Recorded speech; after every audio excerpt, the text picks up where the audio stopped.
لا مثل له لا مثيل له لا مثال له ولا مماثل له سرمدي أبدي أزلي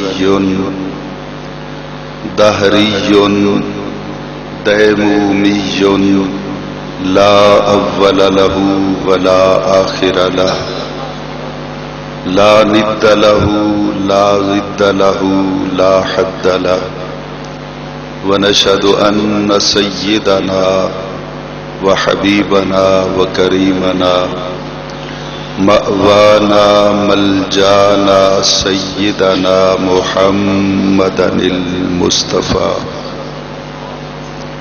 وعلى آله وأصحابه أجمعين أما بعد فقد قال الله تبارك وتعالى في كلامه الكريم فأعوذ بالله من الشيطان الرجيم بسم الله الرحمن الرحيم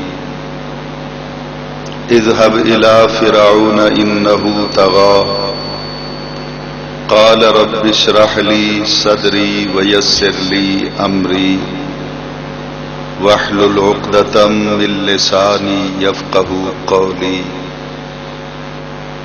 واجعل لي وزيرا من أهلي هارون أخي وفي مقام آخر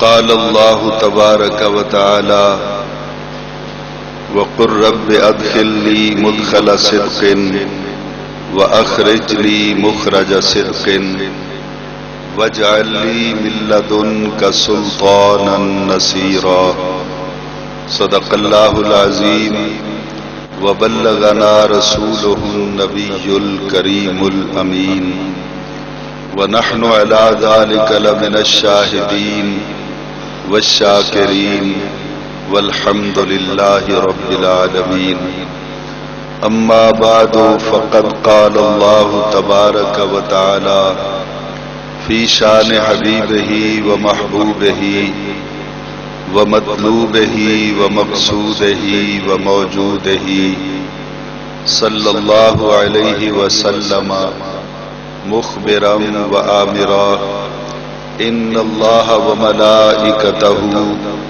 يصلون على النبي يا أيها الذين آمنوا صلوا عليه وسلموا تسليما الصلاة والسلام عليك يا رسول الله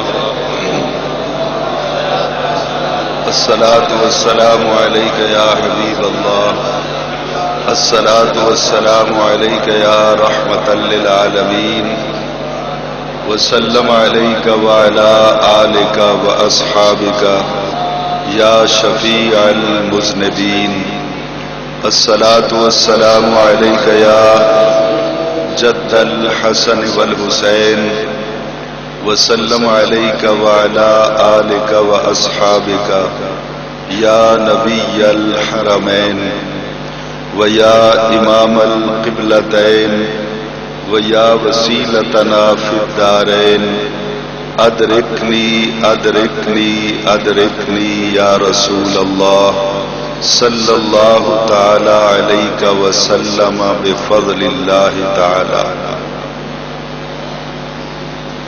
لائق سر عز و الاحترام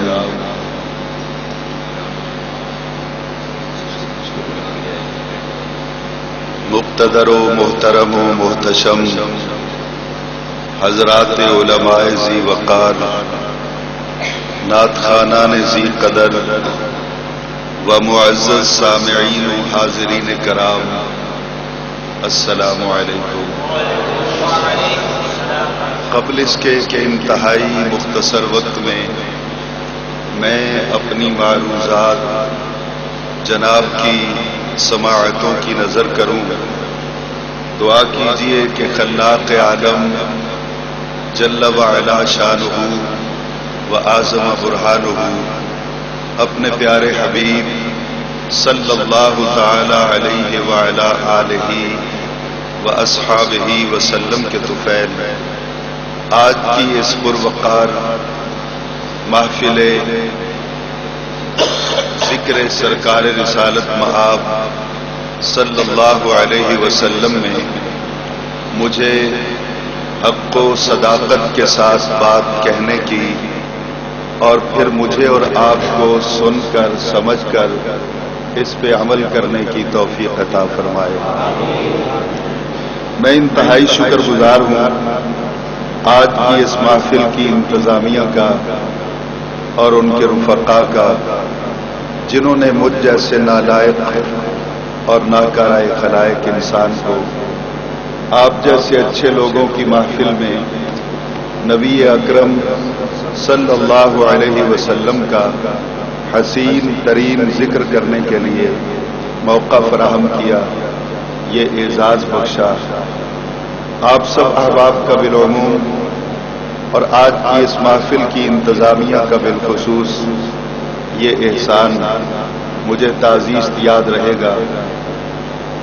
قبل اس کے کہ میں آج کے لیکچر کا آغاز کروں اور اپنا سبجیکٹ جناب کی سماعتوں کی نظر کروں،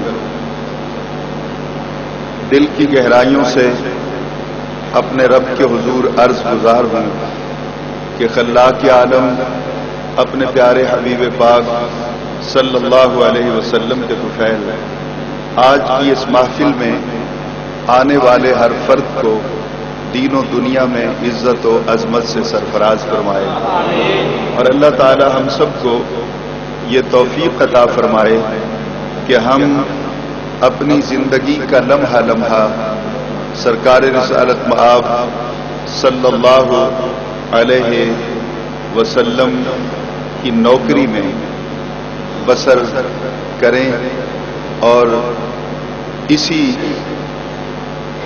کاوش میں ہماری زندگی اپنے اختتامی مرحلے تک پہنچ جائے۔ چونکہ رات خرامہ خرامہ اپنے آخری مرحلے کی طرف رواں دواں ہے،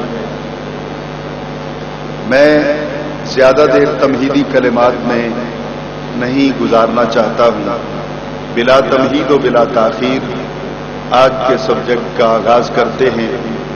آج جس موضوع پر میں نے بات کرنی ہے وہ موضوع آج کی اس محفل کے حوالے سے یہ رہے گا کہ آج ہم قرآن مجید فرقان حمید کی آیات بینات کے حوالے سے یہ تقابلی جائزہ لیں گے کہ اللہ تعالیٰ نے اپنے پیارے حبیب صلی اللہ علیہ وسلم کو اور دیگر انبیاء کرام کو کیا شان، کیا مرتبہ اور کیا مقام عطا کیا ہے۔ دیگر انبیاء کرام کی لائف کس طرح گزری ہے، میرے آقا صلی اللہ علیہ وسلم کی حیات طیبہ، خواہ سرکار کی پرسنل لائف ہے یا سرکار کی سوشل لائف ہے، آپ کو ہم ایک جسٹس کی حیثیت سے دیکھتے ہیں، ایک سالار لشکر کی حیثیت سے دیکھتے ہیں، مسجد نبوی کے مصلی پر آپ کو ایک امام کی حیثیت سے دیکھتے ہیں، ممبر پر آپ کو ایک خطیب کی حیثیت سے دیکھتے ہیں۔ اسی طرح زندگی کے تمام شعبہ جات کے اندر آپ کو ایک شوہر کی حیثیت سے دیکھا، آپ کو ایک باپ کی حیثیت سے دیکھا، آپ کو ایک منصف کی حیثیت سے دیکھا۔ جب آپ کی پوری زندگی کا مطالعہ کیا ہم نے تو پتہ یہ چلا کہ جس شان سے میرے آقا تشریف لے کے آئے اس بزم کائنات کے اندر، اس شان سے باقی اور تو کوئی کیا آتا، ہمیں تو نبیوں میں بھی اس شان کا اور کوئی نظر نہیں آتا۔ تو حضور والا آئیے چلتے ہیں قرآن مجید فرقان حمید کی ان آیات کی طرف جن کو میں نے آج آپ کے سامنے تلاوت کیا ہے۔ سورہ طٰہٰ کا پہلا رکوع ہے جس کی آخری آیت کو میں نے پڑھا ہے، اور دوسرے رکوع کی کچھ ابتدائی آیات ہیں چھوٹی چھوٹی جن کو میں نے پڑھا ہے۔ ان آیات کو پڑھتے ہوئے ہم اپنی منزل کی طرف چلیں گے اور تقابلی جائزہ لیں گے ہم آج قرآن مجید فرقان حمید کی آیات بینات کے حوالے سے۔ اذهب الى فرعون انه طغى، یہ اس دور کی بات ہے جب حضرت سیدنا موسیٰ علیہ السلام نے اپنی نبوت کا اعلان کیا۔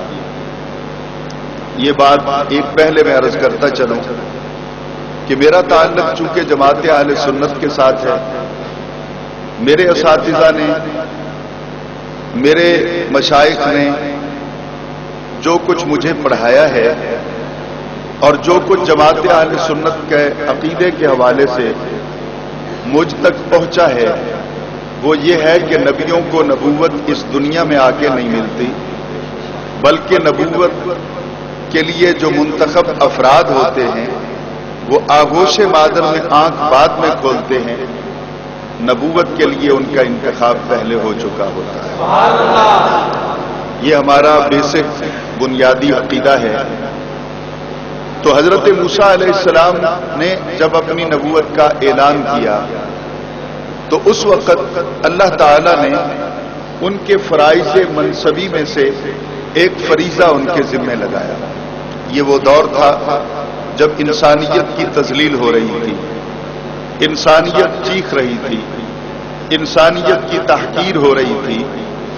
اس دور کی بات ہے جب فرعون خدا ہونے کا اعلان کر چکا تھا اور لوگوں کو جبراً اپنے دربار میں بلوا کر اپنے حضور سجدہ کرنے پہ مجبور کر رہا تھا۔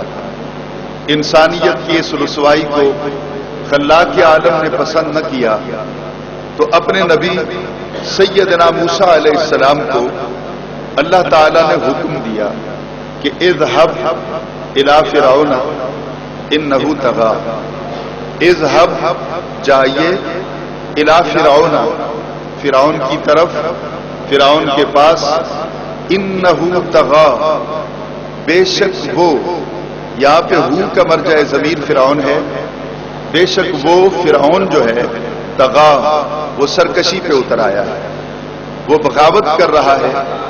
اگر بغاوت صرف میرے خلاف ہوتی، اگر سرکشی صرف میری ذات تک محدود رہتی تو میں اس کو برداشت کرتا، لیکن اس نے میرے خلاف بغاوت کا علم بلند کرتے ہوئے، سرکشی کا اعلان کرتے ہوئے اس مخلوق کو گمراہ کرنے کی کوشش بھی شروع کر دی ہے، جس مخلوق کو میں نے اشرف المخلوقات بنایا ہے، جس مخلوق کو میں نے بہت پیار سے تخلیق کیا ہے۔ قرآن مجید فرقان حمید کا 3 پارہ ہے، سورہ آل عمران کی ابتدائی آیات میں سے ایک آیت ہے، هو الذی، آپ کوئی ادھر دیکھ لیں، کوئی ادھر دیکھ لیں، عجیب فیصلہ بات کی یہ محفل ہے، کوئی ساؤنڈ کی طرف دیکھ رہا ہے، کوئی ادھر مسکرا رہا ہے، کوئی ادھر مسکرا رہا ہے۔ آپ بیٹھے، مجھے پتا ہے میں روز اسٹیج پہ رہتا ہوں، تشریف رکھیں۔ میں کیا کروں، میں کیا کروں، میں اس کو قریب کر لوں گا، آپ کو کچھ بھی سمجھ نہیں آئے گی، میں لیکچر دے کے چلا جاؤں گا۔ آپ اس کی آواز کم کروائیں، میں قریب کر لیتا ہوں، میں نعت تو نہیں پڑھ رہا ہوں۔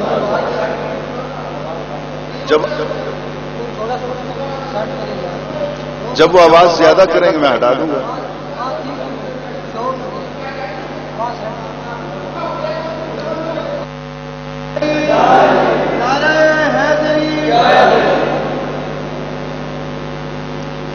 تشریف رکھیں۔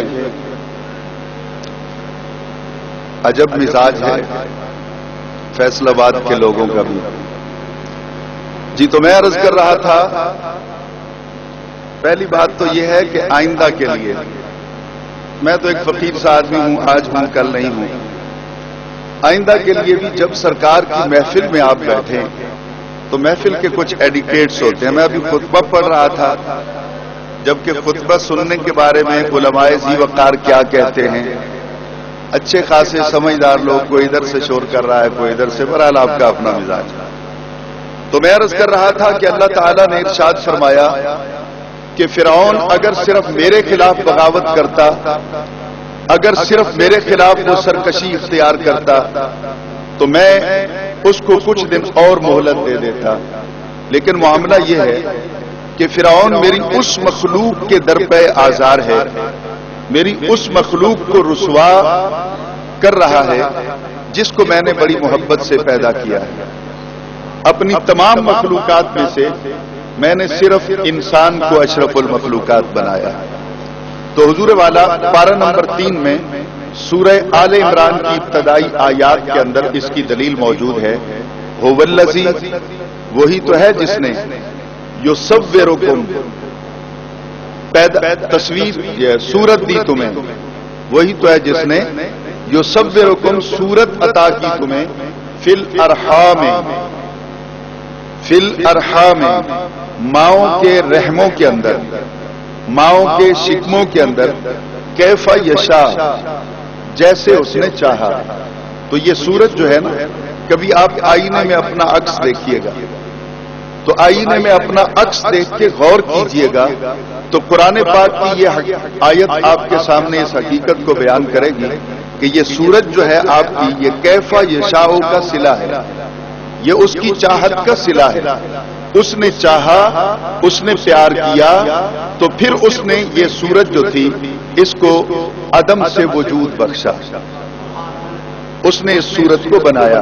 تو یہ صورت جو ہے نا آپ کی، یہ اس کی چاہت کا صلہ ہے.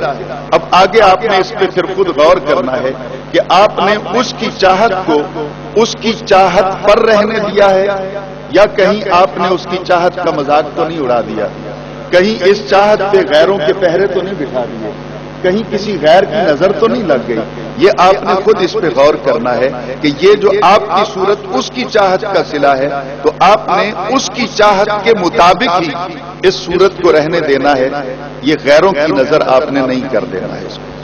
تو وہ چونکہ آپ سے پیار بہت کرتا ہے تو یہ دنیا کا ایک مسلمہ قاعدہ ہے، یہ اصول ہے کہ جب بھی کوئی کسی سے محبت کرتا ہے تو اس کی یہ خواہش ہوتی ہے کہ اس کے محبوب کے دامن پہ کوئی دھبا نہ لگے، اس کے محبوب کی طرف کوئی الزام تراشی کے لیے انگلی نہ اٹھائے. وہ اپنے محبوب کے دامن کو صاف رکھنا چاہتا ہے، وہ محبوب کے نام پر کوئی الزام نہیں آنے دیتا ہے. تو اللہ تعالیٰ چونکہ آپ سے محبت کرتا ہے، وہ آپ کے دامن پہ کوئی دھبا پسند نہیں کرتا. اس لیے حضرت آدم سے لے کر حضرت عیسیٰ علیہ السلام اور پھر پیارے نبی صلی اللہ علیہ وسلم تک قرآن پاک یہ کہتا ہے کہ وَقَفَّيْنَا مِن بَعْدِهِ بِالرُّسُلِ، یعنی مسلسل یکے بعد دیگرے اللہ تعالیٰ نے انبیاء کرام کو بھیجا صرف اس لیے کہ انسان جو ہے اسے معراج انسانیت عطا ہو جائے، انسان جو ہے اس کی انسانیت کو نکھار مل جائے، انسانی معاشرہ حسین بن جائے، سنور جائے. یہ تمام انبیاء کرام کے آنے کا مقصد رہا. تو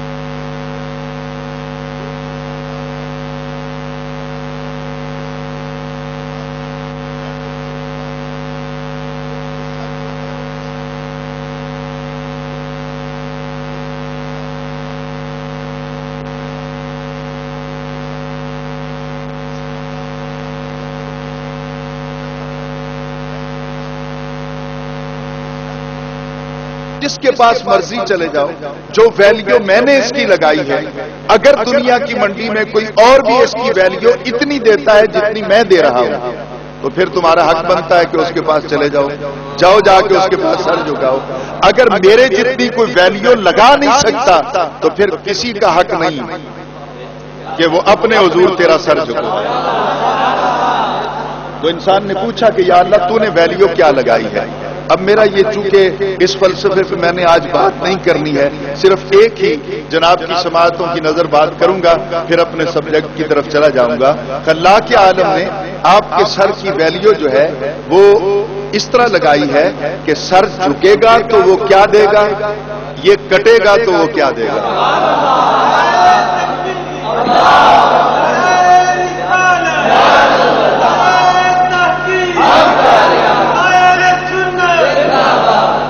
یہ سر جھکے گا اس کی بارگاہ میں تو وہ کیا دے گا، یہ سر کٹ جائے گا اس کی بارگاہ میں تو وہ کیا دے گا. اس کی ویلیوز دونوں موجود ہیں. یہ سر جب اس کی بارگاہ میں جھکے گا تو اس کی ویلیو اس نے مقرر کی ہے کہ من تواضع للہ رفعہ اللہ. آپ جس خلوص سے جھکاتے چلے جائیں گے وہ اسی محبت کے ساتھ اسے رفعت اور بلندی عطا کرتا ہے. یعنی رفعہ اللہ کے اندر کوئی کنڈیشن نہیں لگائی گئی کہ کتنی بلندی ملے گی. ایک تو ہوتا ہے نا جی مشروط طور پہ ہوتا ہے، اس میں کوئی شرط نہیں ہے، اس میں کوئی کنڈیشن نہیں ہے. قاری صاحب وہ کہتا ہے کہ تمہارا خلوص جتنا بڑھتا چلا جائے گا. اب اس کے مقابلے میں قرآن پاک نے جو ایک قواعد بیان کیے ہیں، ایک قاعدہ تو اس میں یہ ہے کہ فلہ عشر امثالہ، تیرے خلوص سے 10 گنا وہ بڑھا دے. لیکن تیسرے پارے میں جب ہم پڑھتے ہیں تو یہاں پہ ہے سبع سنابلہ فی کل سنبلۃ مئۃ حبہ. پیچھے الذین ینفقون آ رہا ہے نا، میں اس کی ویلیو کے بارے میں یہاں پہ جو ہے اس کی ڈیفینیشن کر رہا ہوں. ایک تو یہ ہے کہ 10 گنا اٹھائے گا، رفعت عطا کرے گا، اور دوسرا یہ بھی ہے کہ 10 گنا نہیں بلکہ مئۃ حبہ. جس طرح ایک کسان کھیت میں جا کر دانہ گندم کاشت کر دیتا ہے، وہ ایک کاشت کر کے آتا ہے، لیکن جب اللہ تعالیٰ اسے لوٹاتا ہے تو ایک نہیں، سبع سنابل. سنابل سنبل کی جمع ہے نا، تو ایک کے بدلے میں وہ 7 سٹے عطا کرے گا، اور ہر سٹے کے اندر فی کل سنبلۃ مئۃ حبہ، ہر سٹے کے اندر 100 دانہ ہوگا. وہ کہتا ہے تم میرے راستے میں اگر نکلو گے تو جس طرح ایک دانے کے بدلے میں 700 گنا دے رہا ہوں تو تم ایک مرتبہ جھکاؤ گے.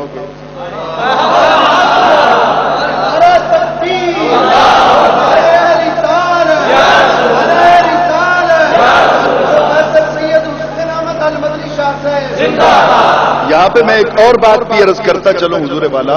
اکثر یہ سوال ہوتا ہے کہ تم اپنے بزرگوں کو زندہ مانتے ہو پھر دفن کیوں کرتے ہو؟ داتا علی اجمیری کو، خواجہ اجمیری کو، اسی طرح جتنے بھی تمہارے اکابر ہیں، بزرگ ہیں، اولیاء کرام، اگر وہ زندہ تھے یا زندہ ہیں تو یہ تمہاری عقل ماری گئی ہے کہ تم جا کے ان کو دفن کرتے ہو.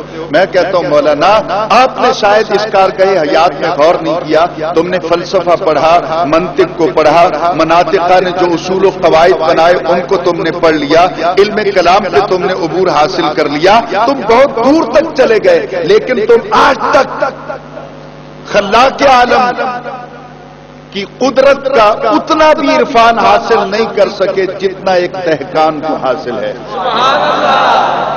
ایک ان پڑھ کو جو نہ سکول گیا نہ مدرسے میں گیا، جس نے ضربہ ضربہ ضربو ضربت کی کوئی گردان یاد نہیں کی، جس میں نحو کے صرف کے کوئی بھی اصول و قواعد وہ نہیں جانتا، مشار الیہ کیا ہوتا ہے وہ نہیں جانتا، مسند الیہ کیا ہوتا ہے وہ کسی چیز کے بارے میں نہیں جانتا، لیکن وہ خلاق عالم کی قدرت کا عرفان اتنا رکھتا ہے کہ جس صبح کو اس نے گندم کے دانے کاشت کرنے ہیں وہ ایک دن پہلے بوری کا منہ کھول دیتا ہے، بیٹی کو بلاتا ہے، بہن کو بلاتا ہے، ماں کو بلاتا ہے، بیوی کو بلاتا ہے، کہتا ہے یہ میں نے سارے گندم کے دانے آپ کے سامنے رکھ دیے ہیں، تم ان میں سے تلاش کرو، مردے علیحدہ کر دو، زندہ علیحدہ کر دو.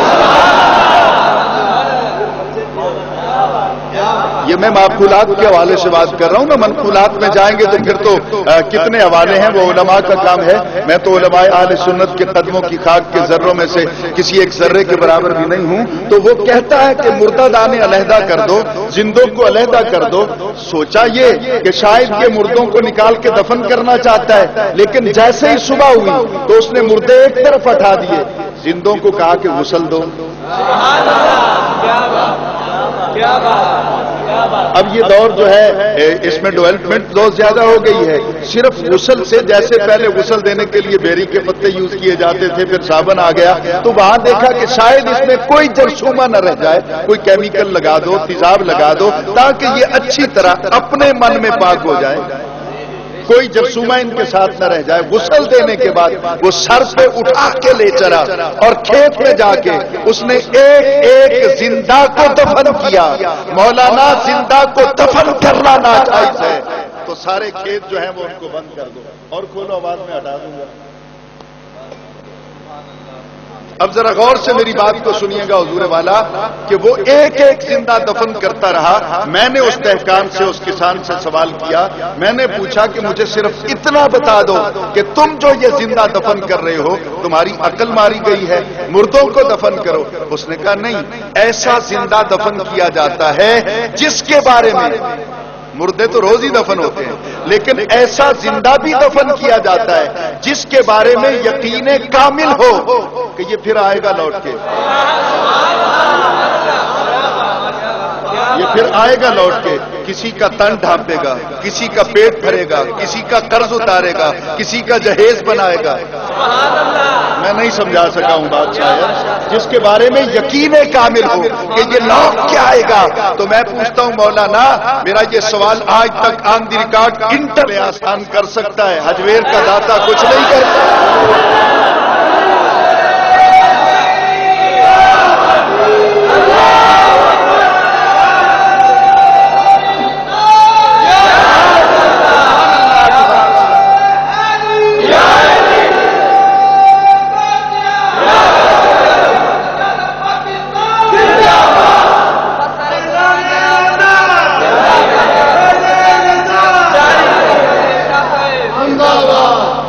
یہ تو صرف ایک بات تھی جو میں نے آپ کی نظر کی, تو بات تو وہاں میں لے کے جا رہا تھا کہ اس نے ویلیو کیا لگائی. تو ویلیو جو ہے یہ 10% سے یعنی 10 گنا سے لے کر یہ آئے گی 700 گنا تک. اور یہاں بھی پھر اللہ تعالیٰ نے کہہ کر اس لمٹ کو, اس حد کو توڑ دیا کہ واللہ یضاعف لمن یشاء.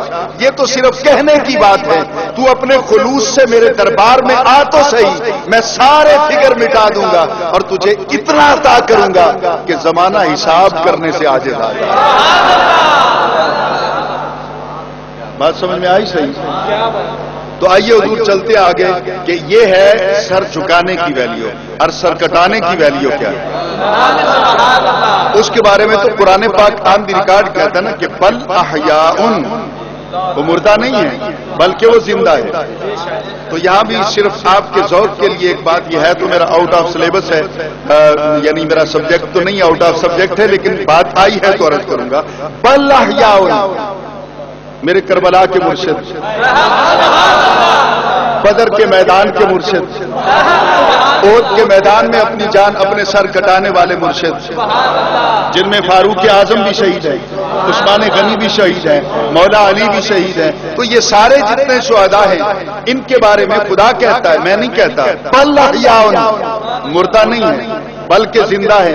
ہمیں تو کہتے ہو کہ زندوں کو دفن کیوں نہیں کیا, جن کو وہ زندہ کہتا ہے ان کو دفن کیوں کرتے ہو؟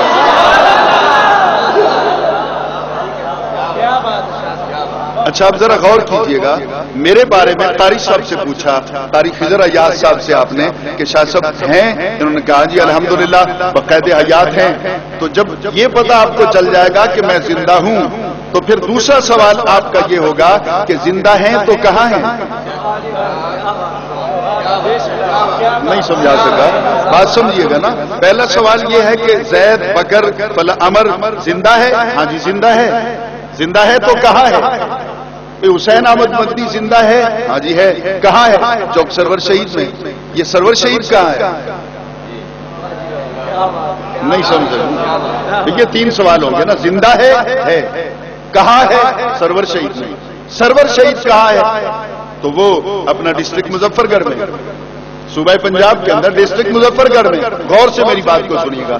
تو جب یہ پتا چل گیا کہ وہ کہاں ہے تو پھر سب کچھ کا پتا چل جائے گا. تو میں نے پوچھا یا اللہ چلو ایک نام متعین کر لیتے ہیں, آپ جو بھی اجازت ہے, فاروق اعظم کا, عثمان غنی کا, مولا علی کا, امام حسین کا, کوئی ایک نام شہداء میں سے ایک نام ایڈجسٹ کر لیتے ہیں گفتگو کرنے کے لیے. امام حسین کے بارے میں, حسین زندہ ہے, قرآن کہتا ہے زندہ ہے. یا اللہ زندہ ہے تو کہاں ہے؟ کربلا میں. کہا کربلا میں نہیں, عند ربہم. میں نہیں کہہ رہا, قرآن کہہ رہا ہے نا, 4 پارہ ہے, بل احیاء عند ربہم. وہ زندہ بھی ہے اور رب کے پاس ہے, کربلا میں نہیں. یعنی کسی ایک مقام معین پہ نہیں ہے. عند ربہم, رب کے پاس ہے. تو رب کہاں ہے؟ کہ میں سرور شہید ہوں نا، تو سرور شہید کہاں ہے؟ وہ رب کے پاس ہے، تو رب کہاں ہے؟ وَنَحْنُ أَقْرَبُ، قریب نہیں، قریب نہیں ہے، اقرب ہے، قریب نہیں ہے، اقرب، اقرب بہت زیادہ قرب، جہاں فاصلے سمٹ جائے۔ مائک میرے قریب ہے، اقرب نہیں ہے۔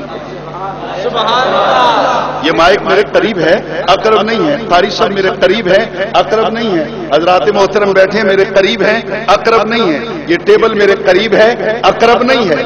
قریب میں اقرب میں کیا ہوتا ہے؟ یہ مائک میرے قریب ہے نا، اقرب نہیں ہے۔ تو قریب ہے، اس کے اور میرے درمیان جو تھوڑا سا فاصلہ ہے، کبھی بھی کسی وقت کوئی تیسرا درمیان میں آ سکتا ہے۔ یہ تیسرا ہے، نہیں سمجھ سکے میرے۔ اب شاید اس طرح سننے کے عادی نہیں ہے، لیکن آج تو آپ کو بھگتنا پڑے گا۔ اب غور کیجئے گا، یہ مائک ہے، یہ میں ہوں، یہ درمیان میں تیسرا کسی وقت بھی آ جائے گا جو میرے اور اس کے درمیان حجاب بن جائے گا، میرے اور اس کے درمیان رکاوٹ بن جائے گا۔ یہ تیسرا کوئی بھی مداخلت کر سکتا ہے، اور جب قریب سے اقرب ہوتا ہے تو پھر امیر خسرو کہتے ہیں من تو شدم تو من شدی، من تن شدم تو جا شدی، میں نہ رہوں تو ہی تو ہو جائے۔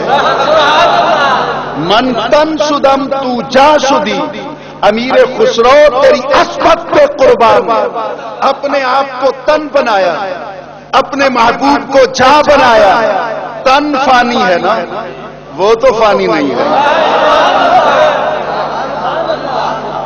من تن شدم تو جا شدی، اور اتنا قرب ہو جائے، اتنا قرب ہو جائے کہ میں نہ رہوں، میرا تن جو ہے یہ بھی تیرے نام پہ قربان ہو جائے، اتنا قرب ہو جائے۔ تا کس نہ گوید بعد ازا، من دیگرم تو دیگری، تاکہ آج کے بعد کسی کو یہ کہنے کی جرأت نہ ہو وہ اور ہے، یہ اور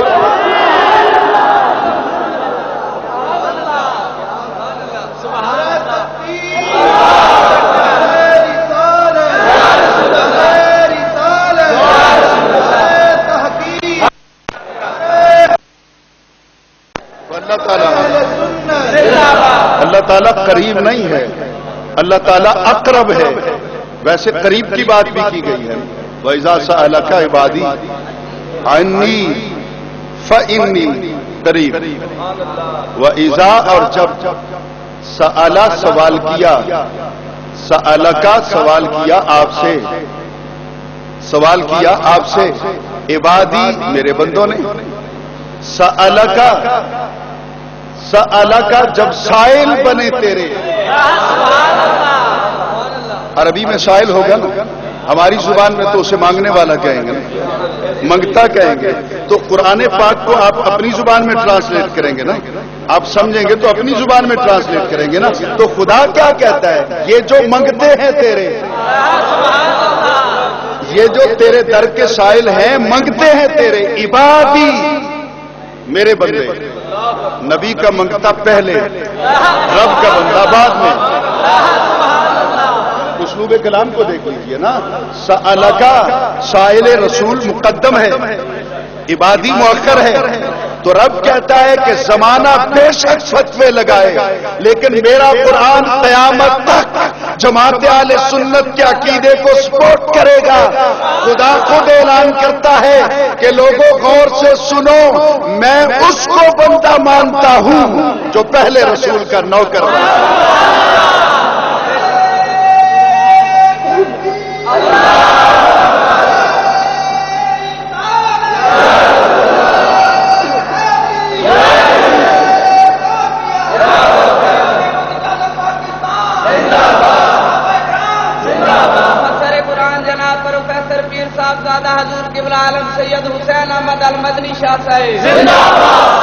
میں تو بہت نالائق آدمی ہوں، مقرر نہیں ہوں کہ حسین لفظ آپ کو جملے سناؤں گا، خطیب نہیں ہوں، میں تو نالائق آدمی ہوں۔ پتہ نہیں میرے ساتھیوں نے کس طرح کرم کیا، شاید مدینے والے آقا صلی اللہ علیہ وسلم کے ذکر کرنے کے لیے ایک اور رات میرے نصیبوں میں تھی، آپ کی وجہ سے وہ، وگرنہ میں تو چٹائی پہ بیٹھنے والا آدمی ہوں، انتہائی نالائق آدمی ہوں۔ یہاں پہ آپ نے اپنا دیکھا کہ نبی کا سائل بننا اور پھر رب کا بندہ بنا۔ نبی کا سائل پہلے ہے، رب نے اپنی ابدیت میں بعد میں قبول کیا ہے۔ یہ مقدم و مؤخر کی بات ہے۔ اجازت دیں تو ایک اور نظیر بھی کروں۔ پارہ نمبر 4 ہے۔ اللہ کہتا ہے فَبِمَا رَحْمَةٍ مِّنَ اللَّهِ لِنْتَ لَهُمْ۔ کیا یہ آپ پر اللہ کی رحمت نہیں ہے کہ آپ کا مزاج ان کے لیے بڑا نرم ہے؟ لِنْتَ لَهُمْ، لہو، لہما، لہم، لہم، ان سب کے لیے۔ لِنْتَ آپ کا مزاج بڑا نرم ہے۔ کن سب کے لیے؟ جو مزاج کی نرمی سے واقف ہی نہیں ہے، بیٹیوں کو دفن کر دیتے ہیں اور وہ بھی زندہ، بہنوں کو جا کے بیچ دیتے ہیں، ماؤں کے سر پہ چادر ڈال کے نکاح کر لیتے ہیں، جو انسانیت کی تذلیل کا باعث بنے ہوئے ہیں۔ اے محبوب، میں نے ان پتھر دل لوگوں میں تجھے نرم مزاج بنا کے بھیجا ہے۔ یہ آپ پر اللہ کی رحمت نہیں ہے۔ پہلے اللہ نے دعویٰ کیا، اب اللہ تعالیٰ اس پہ دلیل دیتا ہے۔ وَلَوْ كُنْتَ فَظًّا غَلِيظَ الْقَلْبِ لَانفَضُّوا مِنْ حَوْلِكَ۔ وَلَوْ، یہ لو ہے تو یہاں پہ یہ بات تو میں کر نہیں سکتا ہوں اب کہ لو عربی میں کتنے معنوں میں مستعمل ہوتا ہے، اس کا قبل کیا ہوگا، ما بعد کیا ہوگا، اور اس پہ کیا اصول مرتب ہوں گے، تو انشاءاللہ کسی نشست میں ملاقات ہوگی تو پھر اس پہ بات کریں گے۔ وَلَوْ كُنْتَ فَظًّا غَلِيظَ الْقَلْبِ لَانفَضُّوا مِنْ حَوْلِكَ۔ اے محبوب، اگر تیرا مزاج سخت ہوتا، غلیظ القلب، تیرا دل بھی سخت ہوتا، یہ قلب مصطفیٰ کی بات ہے۔ اے محبوب، اگر آپ کا قلب اطہر سخت ہوتا تو لَانفَضُّوا مِنْ حَوْلِكَ، اتنے دیوانے تیری محفل میں آ کے نہ بیٹھے ہوتے، یہ تیرے ارد گرد اتنے دیوانے آ کے نہ بیٹھے ہوتے، یہ تیرے لہجے کی مٹھاس، یہ تیرے لہجے کی مٹھاس، یہ تیری گفتگو کی جاذبیت، یہ ان لوگوں کو مجبور کر رہی ہے کہ بس یہ بات کرتے رہیں اور ہم سنتے رہیں۔ آیت چونکہ میں نے پوری پڑھنی ہے آغاز سے، دلیل میری آگے ہے۔ اب یہ اس آیت کے اندر اللہ تعالیٰ مزاج رسول کی بات کر رہا ہے۔ جو سنی نوجوان بیٹھے ہیں، آپ ہی ہمارا مستقبل ہے، آپ نے بات کو آگے لے کے جانا ہے۔ میں ان کی خدمت میں یہ عرض کرنے کی کوشش کر رہا ہوں کہ قانون کی کتاب ہے، دستور کی کتاب ہے، آئین کی کتاب ہے۔ میں نے پوری دنیا میں دیکھا ہے، وطن عزیز کے چاروں صوبوں میں، فارن کنٹری میں جا کے، باہر جا کے دیکھا ہے کہ جس سبجیکٹ پہ کتاب ہوگی اس کتاب کے اندر اسی سبجیکٹ پہ بات ہوگی۔ فلسفے کی کتاب میں فلسفہ، منطق کی کتاب میں منطق، نحو کی کتاب میں نحو، صرف کی کتاب میں صرف، جغرافیہ کی کتاب میں جغرافیہ، ہسٹری کی کتاب میں ہسٹری، علم کلام کی کتاب میں علم کلام، اس میں سارے وہی سبجیکٹ ہوں گے، کوئی اور بات نہیں ہوگی۔ لیکن یہ قانون کی کتاب ہے، کہیں تو اللہ تعالیٰ حسن رسول کی بات کرنا شروع کر دے، کہیں مزاج رسول کی بات کرتا ہے، کہیں لعمرو کا کہہ کر نبی کی حیات طیبہ کی خدا قسم اٹھاتا ہے کہ اے محبوب مجھے تیری حیات طیبہ کی قسم ہے۔ تو یہاں پہ اللہ تعالیٰ محبوب کے مزاج کا تذکرہ کرتا ہے، یا اللہ قانون کی کتاب میں تیرے محبوب کے مزاج، تیرے محبوب کے حسن، تیرے محبوب کی حیات، ان سب چیزوں کا تذکرہ۔ اس کی وجہ کیا ہے؟ تو خلاق عالم نے کہا میں اس کتاب کے اندر محبوب کی عظمتوں کو بیان کر کے تمہیں یہ بتانا چاہتا ہوں کہ میرے محبوب کی عصمت میرے قانون کا حصہ ہے۔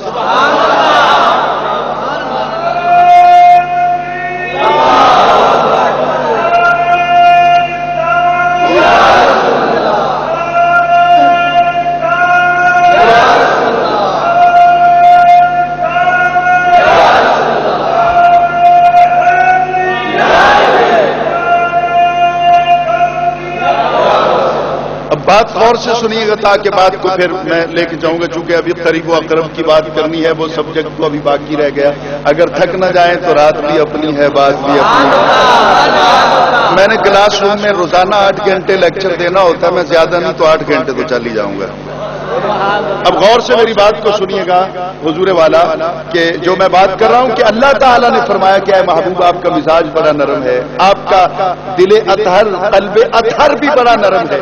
اور اس پہ پھر دلیل دی کہ اگر نہ ہوتا یہ سب کچھ تو اتنے دیوانے کیوں تیرے ارد گرد من حولک تیرے ارد گرد آ کے کیوں بیٹھے ہوتے. تو پھر آگے اللہ کیا کہتا ہے, کہا معبود یہ جو تیرے در پہ آئی گئے ہیں تو فاعف عنہم, آپ کر دینا ان کو معاف. جو بات میں کہنے چلا ہوں غور سے سنیے گا, صرف سبحان اللہ کہنے کی سننے کی مجھے ضرورت نہیں ہے کہ میں آپ سے کہوں کہ اونچی آواز سے سبحان اللہ کہیں. میری بات کو سمجھنے کی کوشش کریں, غور کیجئے گا. فاعف عنہم, اے حبیب صلی اللہ علیہ وسلم آپ معاف کر دیجئے ان کو. میں جب ہسٹری کو پڑھتا ہوں, میں چونکہ ہسٹری کا طالب علم رہا, جامعہ پنجاب سے میں نے ہسٹری میں ماسٹر ڈگری لی, اس کے بعد میرے نصیبوں میں تھا میں ادھر آیا. اب غور سے میری بات کو سنیے گا حضور والا, اللہ کہتا ہے فاعف عنہم, اے نبی صلی اللہ علیہ وسلم آپ ان کو معاف کر دیجئے. میں نے ہسٹری کو پڑھا تو آدم علیہ السلام کو رب نہیں کہتا کہ آپ ان کو معاف کر دیں. آدم علیہ السلام رب کے حضور عرض کرتے ہیں یا اللہ تو معاف کر دے. نوح علیہ السلام رب کے حضور عرض کرتے ہیں یا اللہ تو معاف کر دے. ابراہیم علیہ السلام رب کے حضور عرض کرتے ہیں یا اللہ تو معاف کر دے. تو تمام انبیاء کرام علیہم الصلوۃ والسلام رب کے حضور عرض کرتے ہیں یا اللہ امتی تو بے شک ہمارے ہیں لیکن بندے تیرے ہیں, مہربانی کر تو معاف کر دے. ذرا اپنے نبی کی شان کو دیکھ, باقی سارے رب کو کہتے ہیں یا اللہ تو معاف کر دے. ایک تیرا اور میرا لجپال نبی ہے جس کو رب کہتا ہے تو معاف کر دے, تو معاف کر دینا. فاعف عنہم, آپ ان کو معاف کر دیجئے. اور آگے کیا ہے, فاستغفر لہم, پھر ان کی سفارش کیجئے, پھر ان کی بخشش مجھ سے بھی طلب کیجئے. بڑی عجیب بات ہے, اے نبی پہلے آپ معاف کریں پھر ان کی بخشش مجھ سے طلب کریں. تو میں محاورہ بناؤں اس آیت کو سمجھنے کے لیے, میں تجھے کہتا ہوں تو معاف کر دے, تو مجھے کہنا میں معاف کر دوں گا. نہیں سمجھا سکا. فاعف عنہم واستغفر لہم یہی بنے گا نا, میں تجھے کہہ رہا ہوں تو معاف کر دے, تو مجھے کہنا میں معاف کر دوں گا. لیکن جو بات سمجھنی ہے ہم نے وہ کیا ہے, فاعف عنہم مقدم ہے, واستغفر لہم مؤخر ہے, نبی کی معافی پہلے ہے, رب کی بخشش بعد میں ہے. کس طرح دیوانوں کی طرح بوجھ اٹھا کے پھرتے ہو, کس کو تلاش کرتے پھرتے ہو. قرآن نے تو کہا ہے کہ رب کو بعد میں منا لینا, پہلے صحرا کے بابا کو منا لو جا کر, پہلے حسنین کے نانا کو مناؤ جا کر, وہ معاف کریں گے تو رب بخشے گا. اور شاید انہی جملوں کو پیش نظر رکھتے ہوئے میرے امام نے یہ کہا کہ بخدا خدا کا یہی ہے در, نہیں اور کوئی مفر. مفر جائے فرار, مقر اس میں ریزیڈینشل پوزیشن ہے کہ جائے قرار, مفر جائے فرار, مقر جائے قرار. بھاگو گے تو جاؤ گے کہاں, رہو گے تو رہو گے کہاں. نہیں سمجھا سکا میں بات. خدا خدا کا یہی ہے در, نہیں اور کوئی مفر مقر جو وہاں سے ہو یہیں آگے ہو, جو یہاں نہیں تو وہاں نہیں. یہ آیت کے اسی حصے کا ترجمہ ہے. تو میں مقدم و مؤخر کی بات کرنے کے لیے آپ کو یہاں تک لے آیا, تو وہاں چلیے نا. وَإِذَا سَأَلَكَ عبادی, تو اللہ کہتا ہے اپنی ابدیت میں میں قبول تو کروں گا, لیکن کس کو, جو سائل ہوگا در مصطفیٰ کا, جو گدا ہوگا در مصطفیٰ کا. اور کہا فإنی قریب, یہ تلاش کرتے پھرتے ہیں. میں کہا ہوں زمانہ آج تک تلاش کرتا رہا, لیکن آج یہ کوسچن تیری کورٹ میں آیا ہے. اب میں نے پیچھے رہ کے کیا کرنا ہے. ان کو کہو کہ مجھے تلاش کرنے میں وقت نہ لگائیں, میں تو بڑا قریب رہتا ہوں. میں اپنے قدرت کے حوالے سے, اپنے تصرف کے حوالے سے بالکل قریب ہوں تمہارے. اور وہاں کا بنانو اقرب من حبل الورید, تیری رگے جان سے بھی زیادہ قریب رہتا ہوں. بات کو پیچھے سے لے کے آؤں. شہید زندہ ہے, زندہ ہے تو کہاں ہے, یہی تھی نا بات. شہید زندہ ہے, ہاں جی زندہ ہے. بل احیاء, زندہ ہے تو کہاں ہے, عند ربہم, رب کے پاس. رب کے پاس ہے تو رب کہاں ہے, وہ تیری رگے جان سے بھی زیادہ قریب ہے. تو جہاں رب ہے نا وہاں فاروق اعظم بھی ہے, وہاں عثمان غنی بھی ہے, وہاں مولا علی بھی ہیں, وہاں پہ امام حسین بھی ہیں. تو مولانا تیرا وہ فتویٰ جو تھا نا کہ جو مر جائے اس سے مت مانگو، جو دور ہو اس سے مت مانگو، تو یہ سارے تو نہ مردہ ہیں نہ دور ہیں. میں نہیں سمجھا سکا. یہ شہداء سارے نہ تو مردہ ہیں نہ دور ہیں، لہذا ان سے مانگنا تو جائز ہے نا. تو مولانا آؤ قرآن کے اس اصول کے تحت اتحاد کرتے ہیں. آج کے بعد تم بھی نعرہ لگاؤ، میں بھی لگاتا ہوں، المدد یا فاروق اعظم، المدد یا عثمان غنی، المدد یا علی، المدد یا حسین. اور پھر زمانہ تجھ سے ایک دن پوچھے گا. غلاموں سے مدد مانگنی جائز ہے، آقا سے ناجائز ہے.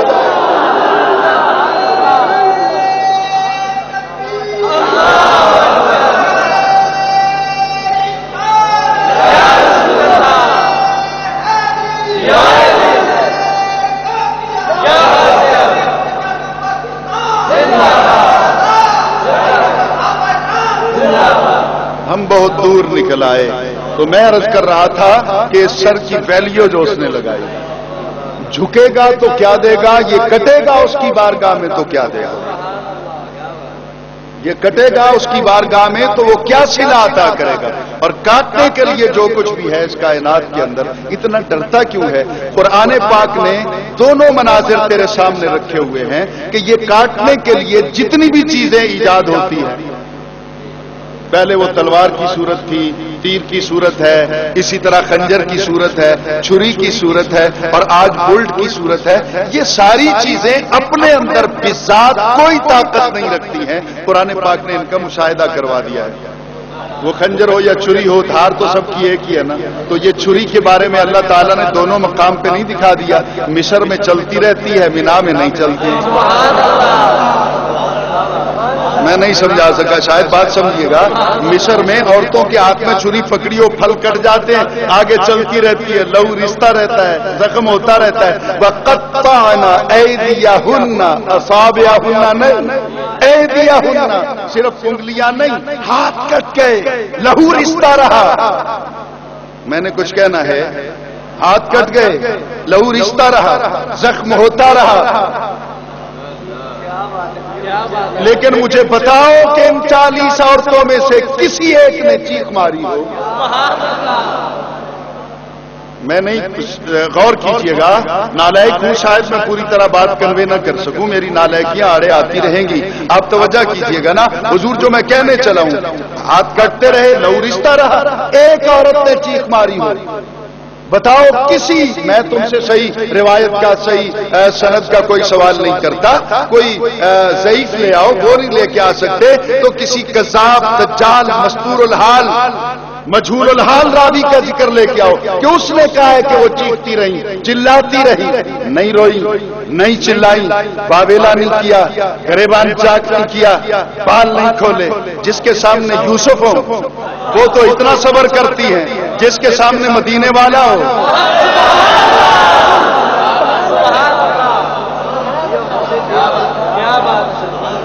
یہ میں نے کچھ کہہ دیا، کچھ دنوں تک آپ کی سمجھ میں آئے گی بات. اب ذرا آگے چلتے ہیں. حضور وہاں چھری چلتی رہی، اور یہ بھی ذکر نہیں کہ کسی نے چھریوں کو تیز بھی کیا ہو. اور ادھر مینا میں آ جاؤ، یہاں تو 72 مرتبہ چھری تیز ہوتی ہے، اور تیز بھی نبی کرتا ہے، پھر چلاتا ہے.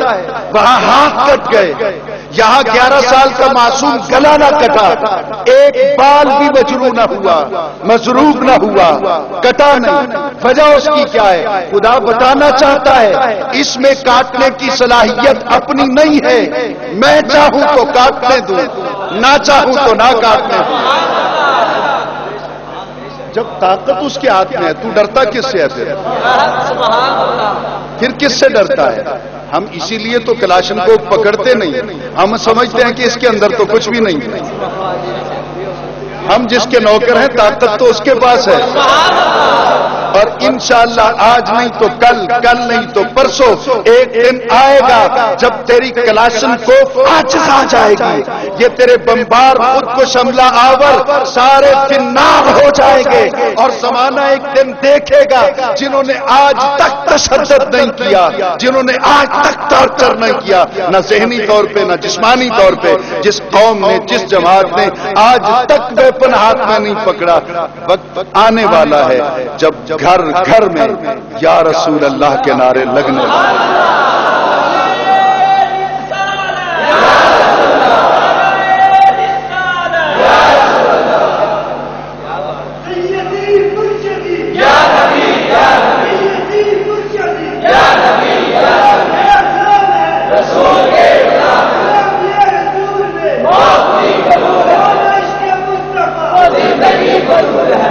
حضور میں اسی طرح وضاحتوں میں لگا رہوں گا تو اصل جو میں نے آج آپ کے سامنے لیکچر دینا ہے وہ رہ جائے گا۔ تو خلاق عالم نے انسانیت کو رسوا ہوتے دیکھا تو اس کی رحمت کو جوش آیا، کہا اذهب الى فرعون انه طغى، آپ جائیں نا فرعون کے پاس، وہ سرکشی پہ اتر آیا ہے۔ تو موسیٰ علیہ السلام کو چپ کر کے چلا جانا چاہیے، چلا جانا چاہیے تھا نا، آپ چلے جاتے، اللہ نے حکم دے دیا ہے، لیکن چونکہ آپ اللہ کے لاڈلے تھے، اللہ ان سے بہت پیار کرتا تھا، اللہ تعالیٰ نے ان کو اپنا کلیم بھی بنا لیا تھا، تو وہ اس پیار کا فائدہ اٹھاتے ہوئے موسیٰ علیہ السلام نے خلاق عالم کی کورٹ میں اپلیکیشن دائر کر دی، وَلَهُمْ عَلَيَّ ذَنْبٌ فَأَخَافُ أَنْ يَقْتُلُونِ، چلا تو جاتا ہوں لیکن انہوں نے مجھ پر الزام قتل لگایا ہوا ہے، میں جیسے ہی جاؤں گا وہ میرا کیس اوپن کرے گا، فَأَخَافُ أَنْ يَقْتُلُونِ، مجھے خدشہ ہے کہ وہ مجھے قتل کر دیں گے۔ بات سمجھیے گا، میرا اسلوب اپنا ہے بات کرنے کا، وہ مجھے قتل کر دیں گے۔ تو اللہ تعالیٰ کی بارگاہ میں یہ عرض کرنے کی وجہ کیا تھی؟ وجہ یہ تھی کہ یا اللہ جان کی امان تو دے دے، چلا میں جاتا ہوں۔ بس یہیں پہ آ کے فرق ہے، وہ جانے سے پہلے تحفظ مانگتے ہیں۔ اور میرے نبی کو پڑھ، 63 سالہ لائف کو پڑھ، کہیں میرے نبی نے کہا ہو کہ جان کی امان ملے تو جاتا ہوں؟ میرا نبی تو طائف میں چلا گیا، میرا نبی تو بدر میں، میرا نبی تو احد میں، ہر جگہ پہ چلے گئے میرے آقا صلی اللہ علیہ وسلم، لیکن آپ نے کہیں یہ نہیں کہا کہ بچ جاؤں تو جاتا ہوں، بچ جاؤں تو جاتا ہوں، کہا نہیں، کام بھی تیرا ہے، جان بھی تیری ہے۔ موسیٰ علیہ السلام کو اللہ تعالیٰ نے کہا کہ ٹھیک ہے آپ کو جان کی امان دیتا ہوں، قتل کرنا آپ کو تو دور کی بات ہے، میں کوئی میلی نظر بھی تیری طرف نہیں اٹھنے دوں گا۔ تو آپ نے کہا ٹھیک ہے یا اللہ میں جاتا ہوں لیکن مہربانی کر، قال رب اشرح لی صدری، یا اللہ مجھے انشراح صدر کی نعمت عطا فرما، رب اے میرے رب، اشرح کھول دے لی میرے لیے، صدری میرا سینہ کھول دے، انشراح صدر عطا کر۔ اجازت ہے تو اپنی زبان میں اپنے محاورے میں ترجمہ کروں، انشراح صدر یا میرا سینہ کھول دے، اس کا سادہ سمپل جو ہے ترجمہ بنے گا یا اللہ میں جاتا ہوں مجھے حوصلہ تو دے، مجھے حوصلہ دے، انشراح صدر کی دولت عطا کر۔ یہ دولت ہے، بہت بڑی نعمت ہے انشراح صدر، لیکن موسیٰ علیہ السلام مانگتے ہیں تب ملتی ہے، اور میرا نبی چپ کر کے بیٹھا ہے۔ اللہ خود کہتا ہے الم نشرح لک صدرک،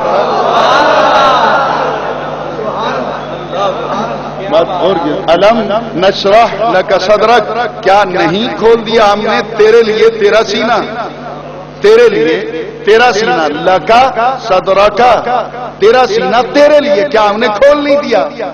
تو وہاں قالا رب، وہ مانگتے ہیں تو دولت ملتی ہے، نعمت ملتی ہے، میرے نبی کو رب بن مانگے عطا کرتا ہے، یہ فرق ہوا ہے۔ وہ بھی اولو العزم رسول، ان کا مرتبہ بھی اپنی جگہ پہ ہے، لیکن تلک الرسل فضلنا بعضهم علی بعض کا قانون جو بتاتا ہے نا، وہ یہ ہے نا کہ وہ مانگے تب ملتا ہے، میرے نبی کو بن مانگے اللہ عطا کر رہا ہے، انشراح صدر کی دولت۔ یہاں میں سمجھانے کے لیے، گو کہ میرا یہ کلاس روم تو نہیں ہے، میں نے اس کو پبلک بیس پہ بات کرنا ہے، ڈسکس کرنا ہے، تو اب ذرا غور سے میری بات کو سنیے گا کہ موسیٰ علیہ السلام نے مانگی یہ نعمت تو ملی، میرے نبی کو بن مانگے مل گئی۔ ایک آدمی یعنی پہلے میں عرض کر دوں کہ جس کو جس طرح ملتا ہے نا وہ آگے بھی اسی طرح ہی دیتا ہے.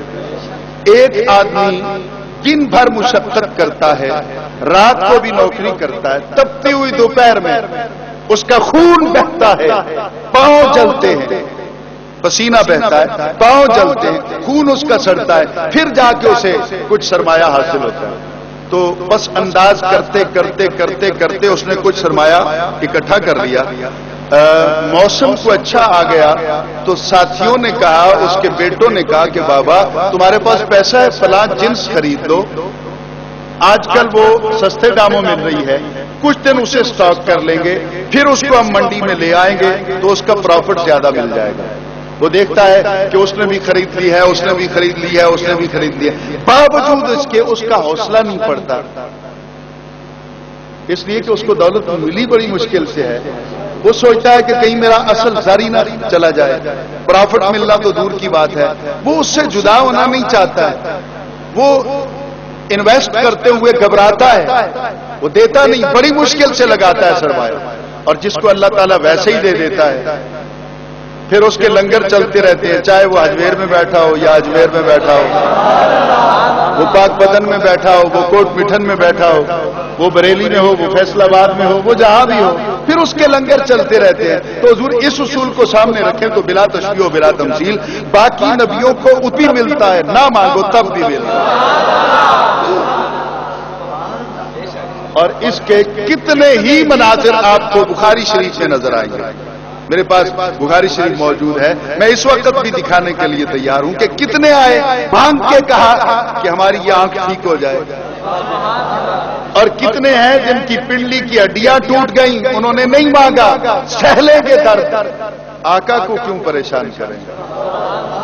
یہ بھی ایک محبت کا اپنا انداز ہوتا ہے. یہ نہیں کہ ان کا عقیدہ یہ تھا کہ نبی کچھ کر نہیں سکتا, یہ نہیں, عقیدہ تھا کہ نبی سب کچھ کر سکتا ہے, لیکن یہ بھی تھا کہ کیوں کہیں. وہ آ کے بیٹھ گئے, پنڈلی کی یہ ہڈی ٹوٹ گئی ہے, باندھ کے بیٹھے. یہ بخاری کے الفاظ ہیں, سرکار نے خود دیکھ کے بلا لیا, یہ چہرہ اترا ہوا کیوں ہے,